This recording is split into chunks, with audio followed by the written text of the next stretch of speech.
Bonsoir à toutes et à tous et bienvenue dans cette nouvelle édition du journal. Il est 19 h et c'est parti pour 40 minutes d'information. Notre invité ce soir sera Michel Charpentier. Bonsoir. Bonsoir. Le président des naturalistes de Mayotte répondra à nos questions, mais tout de suite, place au titre dans votre journal.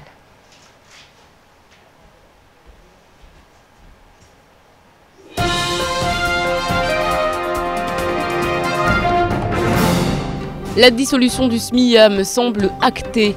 François Hollande répond à la lettre ouverte du SNUPP. Le président suit cette question avec une vigilance particulière, indique le courrier.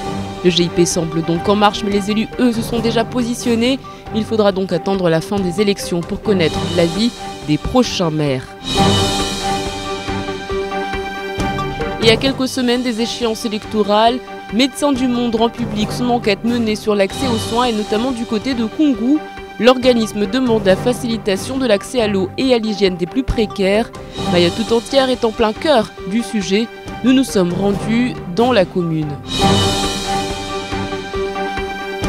Puis une fois n'est pas coutume, demain, comme partout en métropole, les Mahorais pourront assister à la première de 300, la naissance d'un empire. En 2006, le premier film avait engrangé 456 millions de dollars de recettes.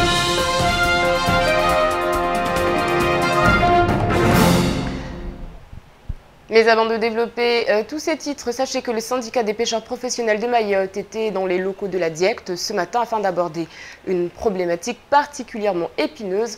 En effet, la direction du travail veut normaliser la profession et pour ce faire imposer aux patrons de pêche que les marins soient embauchés avec des contrats à durée indéterminée. Une situation difficile pour le monde des pêcheurs. À titre d'illustration, l'an dernier, la pêche n'aura été possible que durant 3 mois. Le syndicat, à travers son président Régis Maceo, a estimé que la DIECT a été attentive et espère que le problème aura trouvé des solutions rapidement. La DIECT fera connaître sa décision dans les prochains jours. Une seule salle de classe a vu le jour en 2013 à Mayotte. Le constat d'échec est là. Il a d'ailleurs été largement dénoncé par le préfet Jacques Witkowski qui a saisi les maires de l'île pour leur soumettre une solution de rechange, la création d'un groupement d'intérêt public qui reprendrait la mission à son compte. Zakaria Amam. La naissance d'un groupement d'intérêt économique impliquerait la mort du SMIAM. Or, lors de sa visite à Mayotte il y a quelques mois, le ministre de l'Outre-mer Victorin Lurel avait semblé faire machine arrière et avait expliqué aux 60 salariés de l'aménageur que tout était réglé et qu'ils ne perderaient pas leur emploi, laissant supposer que le SMIAM survivrait. Le SNUPP, qui voyait que la solution du GIP était sans doute la meilleure pour faire avancer les chantiers, avait donc écrit au chef de l'État pour le placer dans ses engagements de 2012 et la réponse est tombée le 17 février dernier, signée du cabinet de François Hollande. Nous regrettons le fait qu'on ait vraiment perdu du temps. On rappelle que le président s'était engagé à 100 salles de classe par an. On a perdu du temps à cause des hésitations des élus qui avaient déjà obtenu au mois de novembre reçu la proposition de la dissolution du SMIAM. Donc en espérant qu'après les élections municipales, les élus s'accordent avec le préfet à la mise en place d'une structure, le GIP, pourquoi pas. François Hollande confirme donc la fin du SMIAM et la naissance du GIP qui devra avoir la charge des constructions scolaires. Mais il reste laconique sur le sujet et ne lâche pas la formule finale qui sera choisie. Il fallait s'y attendre. Moi je dis tout simplement qu'il fallait s'y attendre à une réaction de la part de l'État. Parce que le GIP, l'idée du GIP est issue de la proposition. En fait, c'est une des propositions qui est faite par la mission interministérielle sur les constructions scolaires à Mayotte.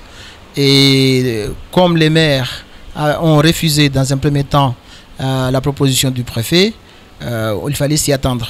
Le président de la République rassure cependant et ne ferme pas la porte au fond pour venir au secours des écoles à Mayotte.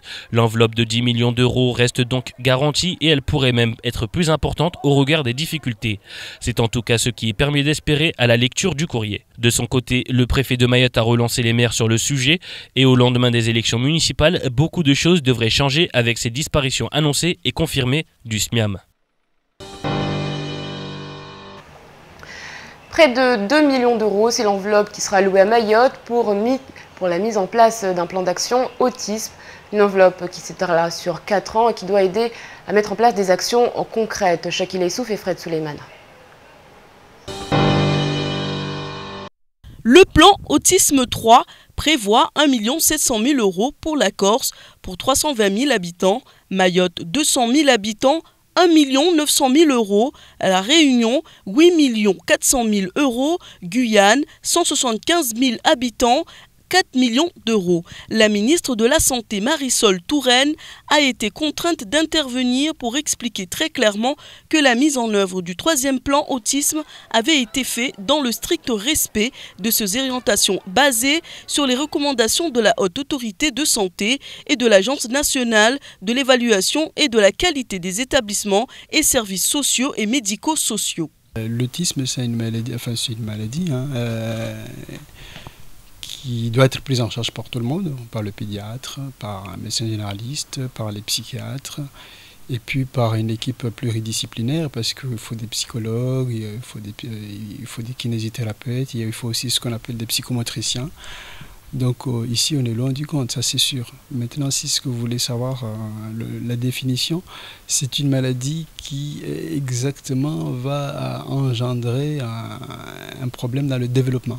C'est donc une bonne nouvelle pour une fois, l'île n'est pas dernier ou oublié en matière de santé. Ils peuvent faire suspecter un autisme quand on voit que l'enfant, dans le développement psychologique, il y a quelque chose de louche. Et il y a aussi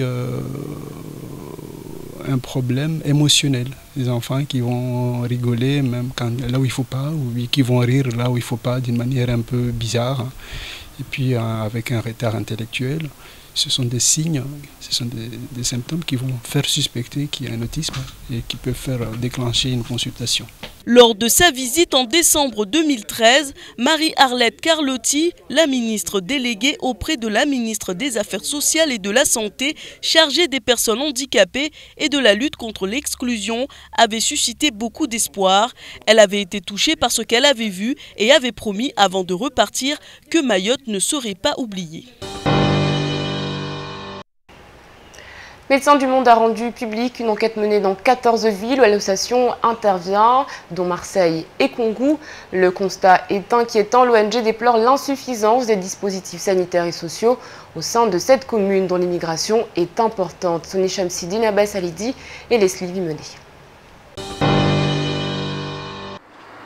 Un an après l'annonce du plan quinquennal contre la pauvreté et pour l'inclusion sociale, le résultat est sans appel pour la commune de Kongou.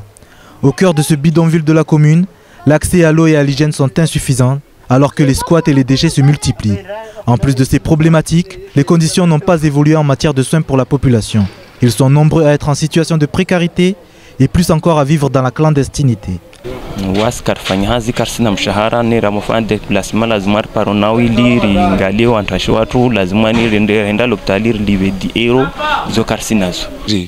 Je voulais me demander tout le temps, je c'est dit, nazi moyens za walu nazo. Atajuri kifete au niveau de santé mba uparemba umwana mola wa mtu alawa lagone kasina papier au walu nazi papier askani riski tiale mba depose ma question ba serikali parents zena tu rengwa watu menansiwari gizo yao. Présent à Mayotte depuis 2006, Médecins du Monde regrette la mise en place de soins payants conjuguée à une politique très répressive de l'immigration qui entrave l'accès aux soins d'une grande partie de la population. La moitié des villes étudiées font état d'actions répressives et répétitives envers des publics spécifiques. Une situation qui ne peut plus durer pour certains. La France a des lois en matière de protection des étrangers. Donc ces lois-là doivent être respectées à Mayotte. Donc les gens qui entrent ici, ils ont des droits. Même si ce sont des étrangers en situation irrégulière, ils ont des droits. Moi, je déplore qu'aujourd'hui, il y a une action policière répressive importante dans la commune de Kongou qui permet que ces populations ont peur et s'atterrent chez elles et ne sortent pas. Et une fois qu'elles sont malades, elles sont dans des situations de risque. Des résultats publiés à quelques semaines des élections municipales afin de relancer auprès des candidats le débat sur la santé publique et les inégalités sociales sur le 101e département, très peu abordé selon l'organisme non gouvernemental qui préconise le renforcement et la multiplication des dispositifs d'accès aux droits.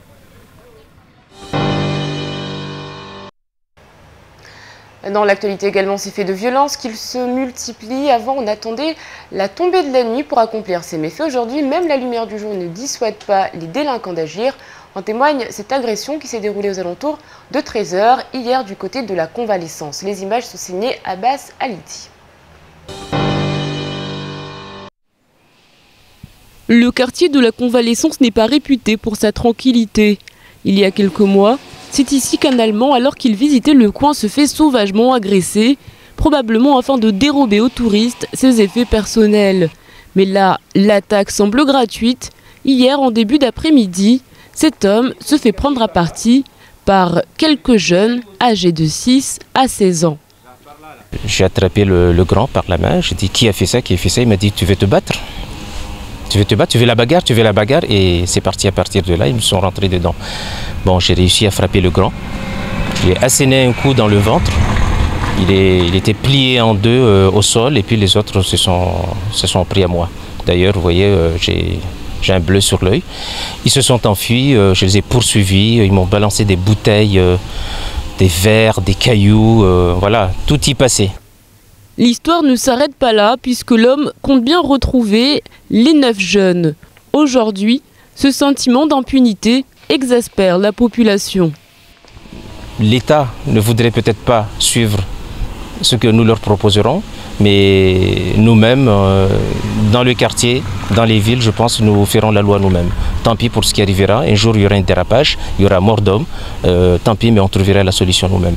Moi j'ai essayé, j'ai interpellé à plusieurs reprises les forces de l'ordre, mais bon, eux ils sont incapables. En fait, c'est pas qu'ils sont incapables, ils peuvent rien faire parce qu'il y a la loi. Mais cette loi-là protège les mineurs, mais cette loi ne nous protège pas, nous autres, nous qui sommes victimes. On rappelle qu'en 2013, on constate une augmentation de la délinquance générale. 7458 faits de délinquance ont été commis, soit une augmentation de 11% par rapport à 2012. Wilson Lorette n'est pas un trafiquant d'or et les 66 kilos saisis fin février dans ses valises à Mayotte alors qu'il se trouvait en transit ne rentraient pas dans une opération de blanchiment d'argent. Tels sont les propos avancés par maître Éric Hessler qui n'aura de cesse de développer ses arguments devant la chambre de l'instruction de la cour d'appel.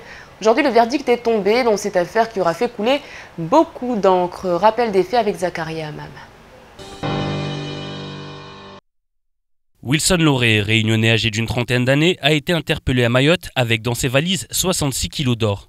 L'homme en transit pour Dubaï présentait dans un premier temps les documents administratifs lui permettant de circuler avec un tel trésor, mais les fameux certificats se sont révélés totalement faux. Wilson Loré a donc été mis en examen pour faux et usage de faux et placé en détention provisoire il y a de cela presque un an. Aujourd'hui, le verdict est tombé. L'évolution de ce dossier a démontré qu'il y avait eu beaucoup de tapage médiatique et beaucoup d'effervescence autour d'une affaire qui n'est pas si importante que ça. On se rend compte qu'il n'y a pas véritablement d'indices graves et concordants pouvant mettre en difficulté Wilson Lorette. Et il a été la mise en examen ordonnée par le juge d'instruction donc de blanchiment en bande organisée avait déjà été annulée et aujourd'hui la chambre d'instruction donc a ordonné la restitution de la marchandise confisquée. Wilson Loré est donc acquitté de toute poursuite judiciaire, mais depuis la saisie, le cours mondial a chuté de $300 le kilo, d'où un important manque à gagner pour l'entreprise. Bien évidemment, il est évident que la société, pour le compte de laquelle j'interviens, a subi des pertes importantes en raison de la rétention prolongée de cette marchandise, à savoir maintenant si cela fera l'objet d'un dédommagement. Il est encore un peu tôt pour en parler, même si ce préjudice est incontestable. Ainsi, après avoir passé 70 jours à la prison de Majicavo, Wilson aura vécu une année difficile et pourra désormais retrouver une vie normale. Il est champion du monde et a remporté 4 titres de champion de France de boxe française, 4 titres de champion d'Italie et un titre de champion d'Europe. Ce palmarès fait d'Irachidine Sainzou l'athlète maoré le plus titré de l'histoire et ce, toutes catégories confondues. Il sera là demain et s'apprête à entamer un nouveau marathon, celui des bains de foule. Détail du programme. Nous avons le plaisir d'accueillir Irachidine Sendou grâce à des partenaires. Et il a un programme très chargé, il est très conciliant, il est ravi de venir voir la population parce qu'il est champion du monde de kickboxing mahorais et il est champion du peuple également. Et donc un gros programme lui a été organisé afin qu'il puisse aller à la rencontre de la population. Il va arriver demain dès 7h45 par l'avion Corsair qui est un partenaire. Il aura un accueil festif sur l'aéroport, mais le principal événement aura lieu devant le Caribou Café sur la place Mariage aux alentours de 10h, 10h30. Donc c'est là où la population doit se mobiliser pour l'accueillir dignement comme il se doit, comme un champion. Puis sachez que la famille d'Irachidine se mobilise également puisque des bus seront mis à disposition demain à Sada, Aqua, Bandelé et en Petit Air et ce dès 8h. Un numéro de téléphone, le 06 39 22 16 48 pour plus de renseignements. À 19h16 tout de suite, ce qu'il ne fallait pas rater du reste de cette actualité, c'est tout de suite et c'est en maoré bien évidemment.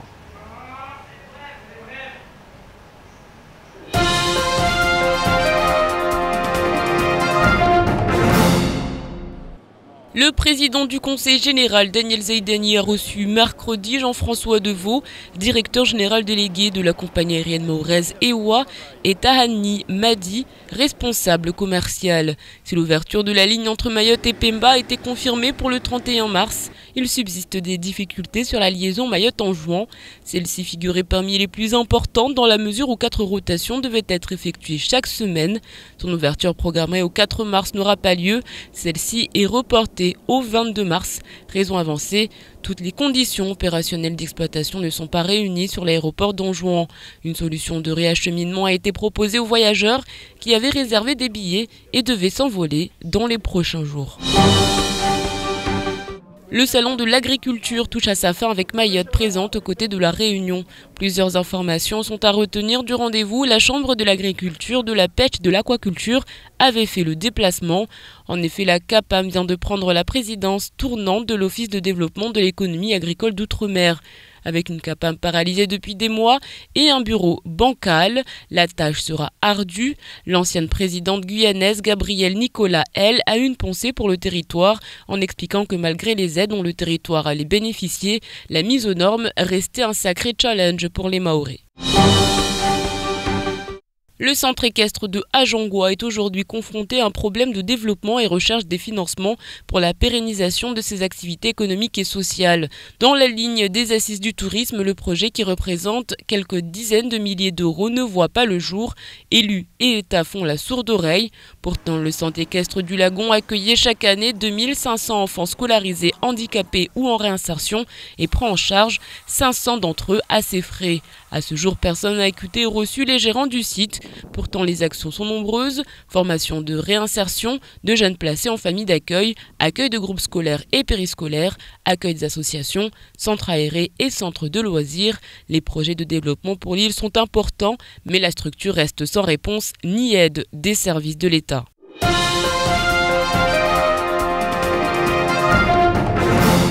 Et vous l'aurez compris, on retrouvera bien évidemment les titres mahorais tout à l'heure. On laisse donc les casseroles derrière nous et place au nouveau cap pour la salle de cinéma de Mayotte.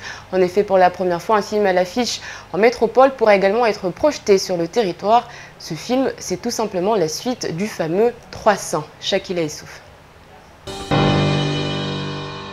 Le Conseil général tient à ce que sa salle de cinéma soit à la hauteur. Malgré les mauvaises langues, pour le moment, la salle n'a toujours pas été fermée. Mieux, les séances s'enchaînent et des nouveautés sont au programme.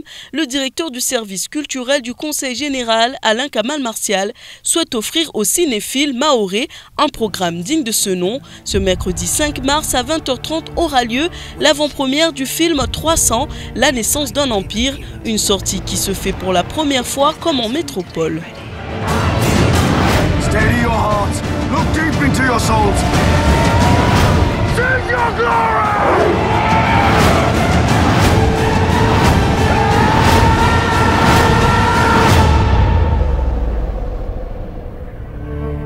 A wind has blown across Greece.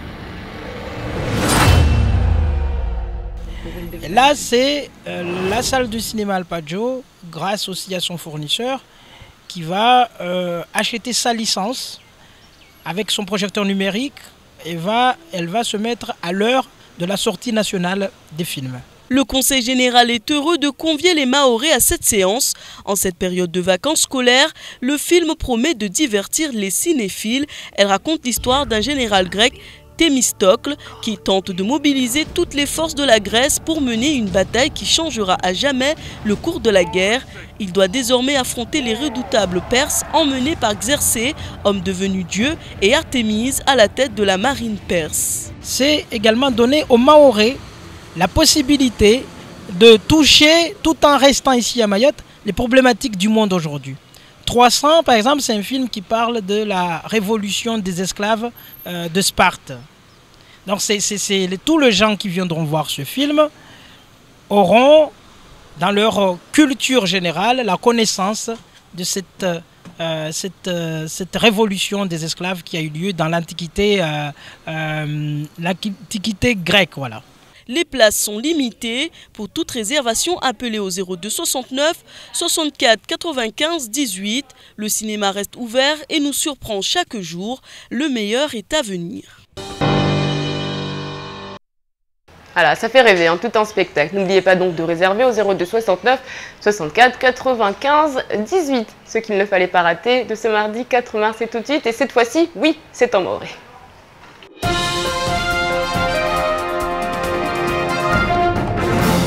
Vanka mwezi la washaka amba mzimio hatu waljumba la smia muwoto fanyishiha wala kabza hurudu tena nyuma maana isongoleshi amba tabwana François Hollande urais wa serikali ya daula leo wayakubali tena shadidisha hata sababu haiwe kwamba leo watu wakaburi habanda kwamba watu wakaki handani amba lo ismia lazima izime hatu fanyihe deltahili nilitobingwa lo torengwa domana na serikali ya daula lini Roger Ipe hata watu wakaburi ha watu kakokia tena stongo leo wani shama ya mafundili koli shama madaidiano SNPP wa wakabiri habarua hawa raisi bwana François Hollande wa juan babale stongozile sparaha haibe kwamba leo sijwamba bwana François Hollande wakati wakati kampani za huania lewe shiria uraisi wa serikali ya daula waida kastekeleza amba lazima kufanyishihe vuke mwashio wa klasi za para sitamia jauleni hunumaure tongo kwamba leo kazafanyishia beisha leo SNPP haujua kurungwa mabanda kwamba leo mfano watu wastomboleasha ismiama bakaishindi waha zinyumbazo zilikolizizo basi lazima wai leo takarenga wahadi au timize libarua lolijibiwa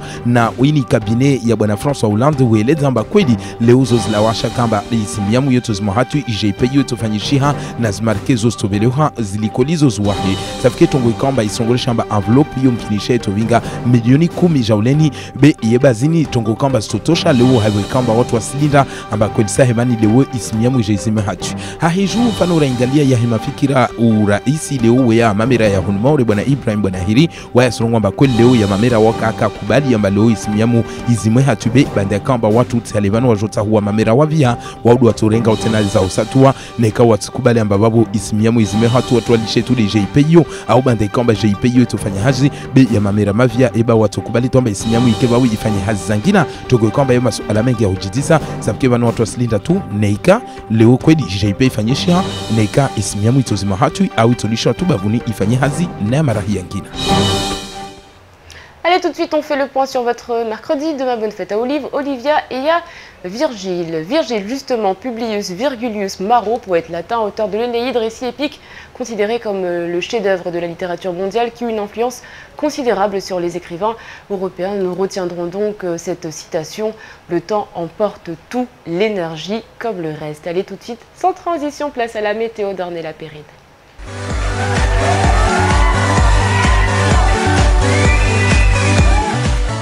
Voici les prévisions de votre mercredi 5 mars. Le ciel restera changeant avec quelques nuages, mais aussi un soleil bien présent. Le vent soufflera de 10 à 20 km/h et la mer sera belle. La température maximale sera de 32 degrés, la température minimale sera de 24 degrés. Il fera 28 degrés à Trévani, 28 degrés à Dzaouzi, 32 degrés à Bandrélé et 30 degrés à Bouini. Le soleil se lèvera à 6h01 et se couchera à 18h19. La marée sera haute à 6h25 et 18h45 et basse à minuit 20 et midi 30. Merci à tous et à demain pour un nouveau bulletin météo.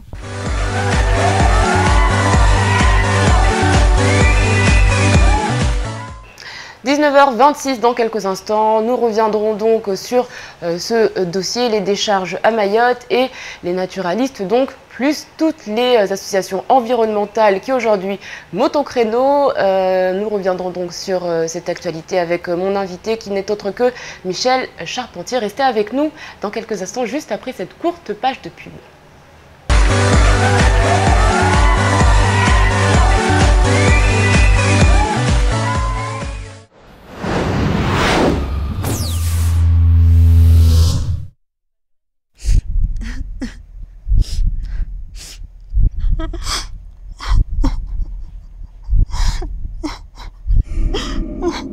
La souffrance psychologique au travail reste trop souvent cachée. Les mots pour le dire sont difficiles à trouver. Si vous êtes dans cette situation, adressez-vous au médecin du travail. Il peut vous aider à en parler en toute discrétion. Médétram, la médecine du travail, c'est mieux. Aujourd'hui, le frottis est le meilleur moyen de prévenir le cancer du col de l'utérus, qui reste l'un des plus meurtriers pour les femmes. C'est pourquoi, entre 25 et 65 ans, le frottis est essentiel pour la santé. C'est un geste simple, sans douleur et gratuit qui peut être réalisé chez Redeka, dans les maternités, tous les 15 jours. Pour plus d'informations, téléphonez au 02 69 62 04 67. Le frottis, un réflexe pour la vie. Caribou, vous voulez aider à garder Mayotte propre? Encre Éco aussi. Venez avec vos cartouches d'encre noire aux couleurs vides et repartez avec une cartouche déjà remplie. Facile. Encre Éco vous propose aussi les tonnerres recyclés pour votre imprimante laser. Particuliers, entreprises, faites jusqu'à 50% d'économie par rapport au prix du neuf. Encre Éco, immeuble archipel à Kaweni, face au SAV SFR. Encre Éco, facile, économique et écologique. Encre Éco, Raïsi Tsenao Ifadu Ulanga.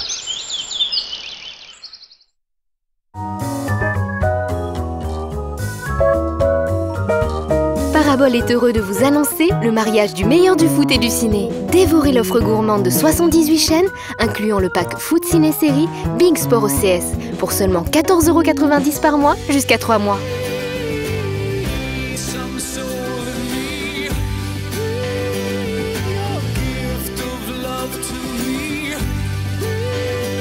Parabole Mayotte, la télé comme je l'aime. Vous êtes célibataire et cherchez le grand amour? Envoyez Rank au 6162 et faites de nouvelles rencontres. C'est très simple, envoyez Rank au 6162 pour contacter et être contacté par des célibataires à tout instant. Rank au 6162. France Mayotte, France Mayotte, France Mayotte, approchez, approchez, France Mayotte à la une aujourd'hui, France Mayotte, aïe aïe aïe aïe, venez voir, j'ai dit France Mayotte, 1 euro. France Mayotte, il y a 1 euro. 1 euro, messieurs, 1 euro, regardez la une aujourd'hui, le conseil général a fait, regarde ça, le 1 euro. France Mayotte, c'est beau, regardez, toutes les informations sont sur France Mayotte aujourd'hui. Retrouvez France Mayotte tous les matins à la sortie de la barge. Et rond-point El Farouk à Kaweni, France Mayotte. Et sans oublier le rond-point de Baobab. France Mayotte, c'est toute Mayotte dans un seul journal. Retrouvez toutes les informations le matin sur les ronds-points. France Mayotte Matin, l'info qui vous colle à la peau. Envie d'une nouvelle voiture? Envoie Berline au 80 90 et tente ta chance pour gagner une caisse. Une voiture neuve bientôt en bas de chez toi? Envoie vite Berline au 80 90. Berline au 80 90. 4, 3, 2, 1, Allo! Découvrez les nouveaux forfaits Allo SFR. 40 €, c'est appel et SMS illimité plus Internet inclus. 30 €, c'est appel et SMS illimité. 20 €, c'est jusqu'à 4 heures d'appel et SMS illimité. 10 €, c'est jusqu'à 1 heure d'appel et 500 SMS. Allo SFR, disponible en forfait ou en forfait bloqué. Allo, continuons d'avancer ensemble. SFR ou Voix Moja. Only présente le nouveau forfait en série spéciale. Appel et SMS illimité 24 h sur 24 vers Mayotte, Réunion et Métropole. Profitez de l'illimité 24 h sur 24 à 24,99 € par mois. Only, Istawi. Qui se déhanche comme un ventilateur quand elle danse? C'est Sheila. Qui est la reine du Salega Madagascar? C'est Sheila. Qui sera en tournée à Mayotte pendant les vacances scolaires du mois de mars? C'est Sheila. Alors Franck PC vous donne rendez-vous le 28 février à Kanikeli, Chikoni le 1er mars, le 5 mars à Mtsangamouji, au Café Room Kombani le 7 mars, le 8 mars à Océan Bambo, au Loft le 14 mars et la finale le 15 mars à Soroa. Sheila Mayotte, événement Franck PC, partenaire officiel Quizy.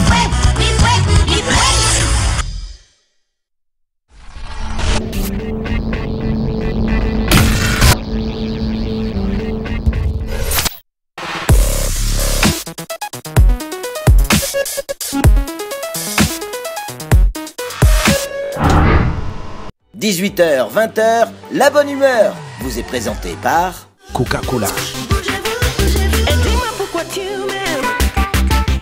Le yaourt ou là, c'est bon pour moi, c'est bon pour toi.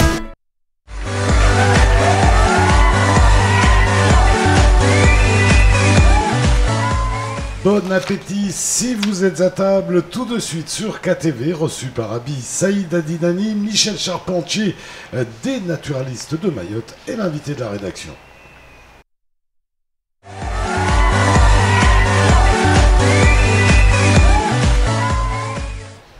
Alors oui, on a consacré un gros dossier hier dans le journal sur cette décharge de Hamaha et les problèmes que rencontrent les commerçants. Malheureusement, cette situation n'est pas un cas isolé puisque toutes les décharges de l'île sont concernées. Michel Charpentier, bonsoir. Bonsoir. Alors on rappelle que vous êtes le président des naturalistes de Mayotte, mais aujourd'hui, vous représentez toutes les associations environnementales de l'île, si je puis m'exprimer ainsi.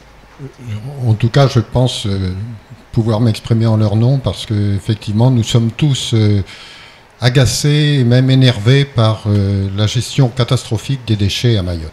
Alors, pour ceux qui ne l'ont pas vu, cette une, la justice est saisie. Est-ce qu'aujourd'hui, vous avez saisi la justice ou alors vous comptez la saisir?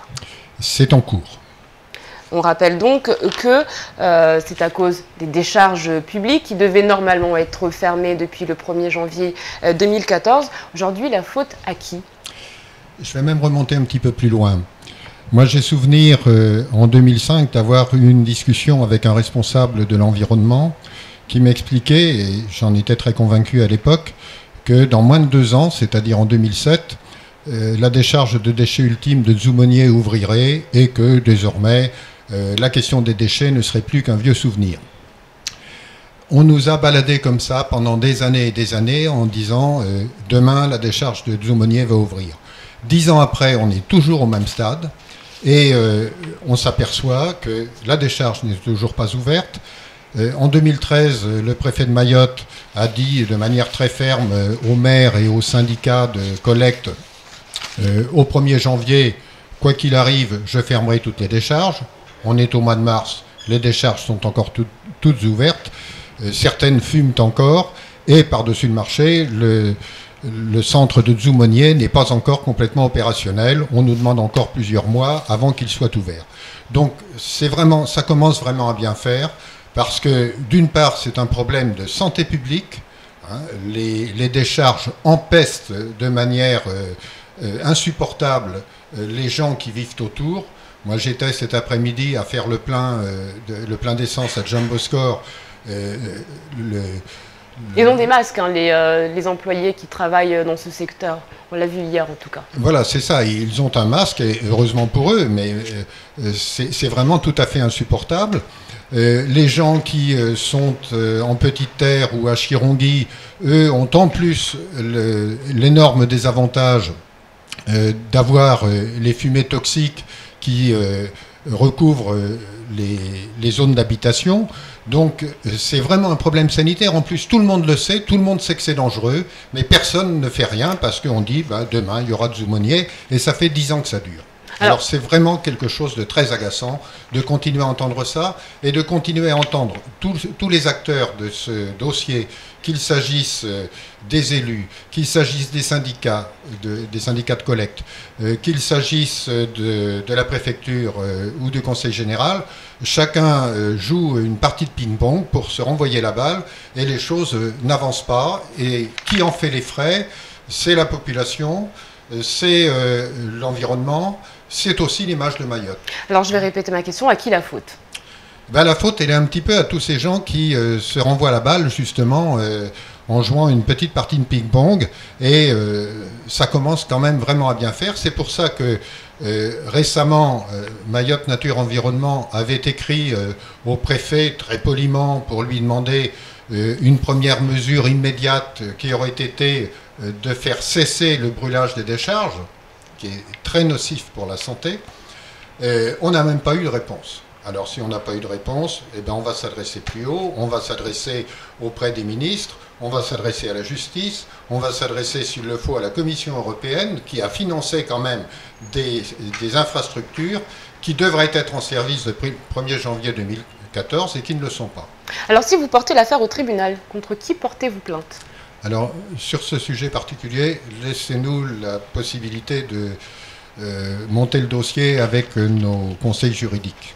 Quelles conséquences, vous parlez des conséquences environnementales, est-ce qu'on sait exactement quelles sont ces conséquences? Alors justement, on demande à ce qu'elles puissent être vraiment chiffrées, repérées, et en particulier nous demandons très officiellement à l'ARS d'organiser des analyses de l'air à proximité dans le périmètre des décharges, de façon à ce que l'on sache s'il y a un danger réel pour la santé à rester dans la proximité des décharges.